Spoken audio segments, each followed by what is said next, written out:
बिस्मिल्लाहिर्रहमानिर्रहीम अस्सलामुअलैकुम। स्टूडेंट्स, हम बीएसएन फिफ्थ सेमेस्टर की सब्जेक्ट पेडियाट्रिक हेल्थ नर्सिंग पढ़ रहे हैं। पेडियाट्रिक हेल्थ नर्सिंग में आप लोगों के कोर्स का यूनिट 11 हमने स्टार्ट किया है, genito urinary tract disorders.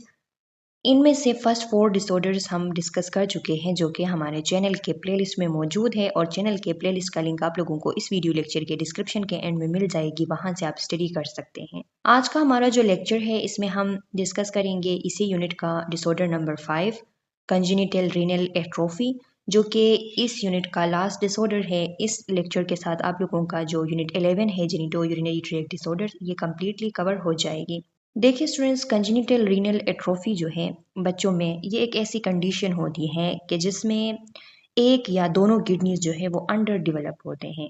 By birth देखा जाता है कि दोनों किडनी या एक ही किडनी जो है वो अंडर डेवलप होता है, उसकी साइज जो है वो स्मॉल होती है नॉर्मल से। तो इसकी वजह से क्या होता है, जाहिर सी बात है कि अगर एक किडनी जो है वो भी अगर अपने साइज में स्मॉलर है, तो उसकी फंक्शन जो है वो कंप्रोमाइज़ हो जाती है। और अगर कंडीशन ऐसी है कि दोनों किडनीज में मसला है, दोनों किडनीज की एट्रोफी है, तो उस टाइम क्या होता है कि कंडीशन जो है वो सीवियर होती है। टोटली जो फंक्शन होता है किडनीज का वो सही से नहीं होता। तो फिर इससे वो जो बच्चे होते हैं उनकी ब्लड प्रेशर का और उनके अंदर जो ब्लड की फिल्ट्रेशन है उसका, यूरिन फॉर्मेशन का, ये जितने भी प्रोसेस हैं वो सब जो है वो कंप्रोमाइज होते हैं। इसकी etiology क्या है? Genetic abnormalities. ये कंजेनिटल जो रीनल एट्रोफी होती है बच्चों में, ये जेनेटिक एबनॉर्मेलिटीज़ की वजह से होती है, जेनेटिक डिसऑर्डर है। यूट्रस के अंदर इस तरह हो सकता है कि ग्रोथ रिस्ट्रिक्शन हो, किसी भी वजह से ब्लड सप्लाई जो है फीटल लाइफ में उसको सही से नहीं हो रही हो, प्रेगनेंसी के दौरान बच्चे को जो ब्लड सप्लाई होती है मदर से वो सही तरीके से नहीं हो रही है, तो इस वजह से इंट्रायूट्राइन यानी उसकी यूट्रस के अंदर जो लाइफ होती है उसमें ग्रोथ रिस्ट्रिक्शन हो सकती है, उस वजह से ये रीनल एट्रोफी जो है वो हो सकती है। इसके अलावा कुछ ऐसे होते हैं कि डिफरेंट एनोमलीज पाए जाते हैं कंजेनिटल, बाय बर्थ जब बच्चे पैदा होते हैं तो बहुत सारे ऐसे एनोमलीज जो है वो पाए जा सकते हैं कि वो हार्ट के जो टिश्यूज़ है उसमें कोई मसला पाया जाता है, जो यूरिनरी ट्रैक्ट है उनके जो जितने भी ऑर्गन हैं उनमें मसले पाए जाते हैं, स्ट्रक्चरल जो प्रॉब्लम होती है, उनकी एनाटॉमी सही नहीं होती। तो इस तरह जो दूसरे प्रॉब्लम्स होते हैं, एनोमलीज होते हैं कंजेनिटल, उनके साथ साथ ये भी एक एनोमली हो सकती है, एसोसिएटेड एनोमली हो सकती है। लेकिन ज़्यादातर जो केस पाए जाते हैं वो जेनेटिक एबनॉर्मेलिटीज़ की वजह से पाए जाते हैं, और दूसरी ये जो इंट्रायूटेराइन ग्रोथ रिस्ट्रिक्शन है इसकी वजह से रीनल एट्रोफी पाए जाते हैं।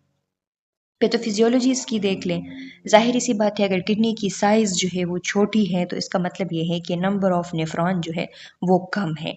अब नंबर ऑफ़ नेफ्रॉन कम है, किडनी की साइज़ जो है वो अगर छोटी है, तो फिर क्या होगा, तो फिर जो फ़िल्ट्रेशन है वो इम्पेयर होगी, यानी उसकी जो फ़ंक्शन है वो अब सही तरीके से उस तरीके से परफॉर्म नहीं हो सकती जिस तरह एक नॉर्मल किडनी और उस नॉर्मल किडनी के अंदर जो नंबर ऑफ़ नेफ्रॉन होते हैं वो परफॉर्म करते हैं, उस तरह अब वो फंक्शन नॉर्मली परफॉर्म नहीं हो सकती। तो इसकी वजह से क्रोनिक किडनी डिजीज़ जो है वो हो जाते हैं। ज़्यादातर इसकी कॉम्प्लिकेशन ही यही होती है कि जिन बच्चों में कंजेनिटल रीनल एट्रोफी पाई जाती है उनमें फिर क्रोनिक किडनी डिजीज़ जो है वो डेवलप होते हैं आगे लाइफ में जाके। क्लिनिकल फीचर देख लें कि हो सकता है कि जब एयरली जब बच्चा पैदा होता है तो उस टाइम एसिम्प्टोमेटिक हो सकता है, उसकी कोई सिम्टम जो है वो शो नहीं होती, लेकिन जब दोनों किडनी में प्रॉब्लम होता है तो उसी टाइम से उसके सिम्टम्स भी शो होते हैं। अगर एक में है तो उस टाइम जो है उसके सिम्टम्स इस तरह अपीयर नहीं होते। उस बच्चे की ग्रोथ जो है वो प्योर ग्रोथ होती है सही तरीके से, जिस तरह एक नॉर्मल बच्चा बढ़ता है उसकी ग्रोथ होती है, उस तरीके से अब ये बच्चा ग्रो नहीं कर सकता। उसको बार बार जो है रिकरेंट यूरिनरी इन्फेक्शन हो जाते हैं, हाइपरटेंशन होती है क्योंकि सही तरीके से ब्लड की फिल्ट्रेशन नहीं हो पा रही होती, यूरिन आउटपुट जो है वो रिड्यूस होता है तो ब्लड वॉल्यूम बढ़ जाती है, इस तरह हाइपरटेंशन होती है। और जब सीवियर केसेस होते हैं तो उसमें जब बाईलेटरल होता है तो उसमें यूरिनरी आउटपुट जो है वो सीवियरली वो कम होती है क्योंकि यूरिन की फॉर्मेशन फिर नहीं हो रही होती। अच्छा, आप लोग अब डायग्नोस किस तरीके से कर सकते हैं, तो अल्ट्रासाउंड के थ्रू पता चल सकता है कि किडनीज़ की साइज़ जो है वो स्मॉल है, सिटी स्कैन और एमआरआई कंफर्मेशन के लिए हम कर सकते हैं। रीनल फंक्शन टेस्ट हम कर सकते हैं, उसके थ्रू पता चल जाएगा। यूरिन की एनालिसिस हम कर सकते हैं, उसके थ्रू पता चल जाएगा कि जो किडनीज की नॉर्मल फंक्शनिंग है वो कंप्रोमाइज़ है या नहीं। मेडिकल मैनेजमेंट, इसकी जो अंडरलाइंग काज है उसको ट्रीट करना, अगर जेनेटिक है तो फिर उसको कंट्रोल किया जा सकता है कम्प्लीटली, उसकी फिर कोई ट्रीटमेंट जो है वो मौजूद नहीं होती। ब्लड प्रेशर को कंट्रोल करना ताकि वो बच्चा जो है मज़ीद प्रॉब्लम से बच सके, जो हाइपरटेंशन की वजह से मज़ीद प्रॉब्लम पैदा होते हैं उनसे बच सके। इन्फेक्शंस को मैनेज करना, इसके अलावा जो रीनल फंक्शन है उसको मॉनिटर करना कि किस तरीके से परफॉर्म हो रही है और कोशिश करना कि उसको बेहतर बनाया जा सके। अगर सीवियर केसेस है, बायलैटरल है, तो उस टाइम डायलिसिस की भी ज़रूरत पड़ती है।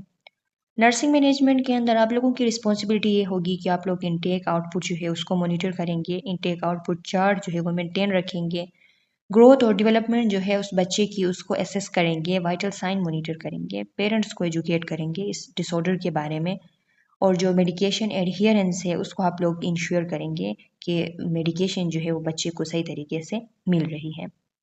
कॉम्प्लिकेशन इसकी मैं शुरू में आप लोगों को बता चुकी हूँ कि जिन बच्चों को ये मसला होता है कंजेनिटल रीनल एट्रोफी का, उनको आगे जाके क्रोनिक किडनी डिजीज़ जो है वो फिर हो जाते हैं। हाइपरटेंशन इसकी एक कॉम्प्लिकेशन है, इलेक्ट्रोलाइट इम्बैलेंस ज़ाहिरी सी बात है, और बच्चे की ग्रोथ जो है वो रिटार्ड हो जाती है, तो ग्रोथ रिटार्डेशन जो है वो इसकी एक कॉम्प्लिकेशन है। ये कवर हो चुकी है, मैं उम्मीद करती हूँ कि आप लोगों को समझ आ गई है। बहुत ही सिंपल एक टॉपिक थी। फिर भी अगर कोई क्वेश्चन, कोई कन्फ्यूजन अगर इसमें है तो कमेंट सेक्शन में अपना क्वेश्चन डाल ले। मैं नेक्स्ट वीडियो लेक्चर में जब आप लोगों के कोर्स का कोई न्यू यूनिट स्टार्ट करूँगी तो उसमें आप लोगों के क्वेश्चन का आंसर करूँगी। तब तक के लिए अल्लाह हाफिज़।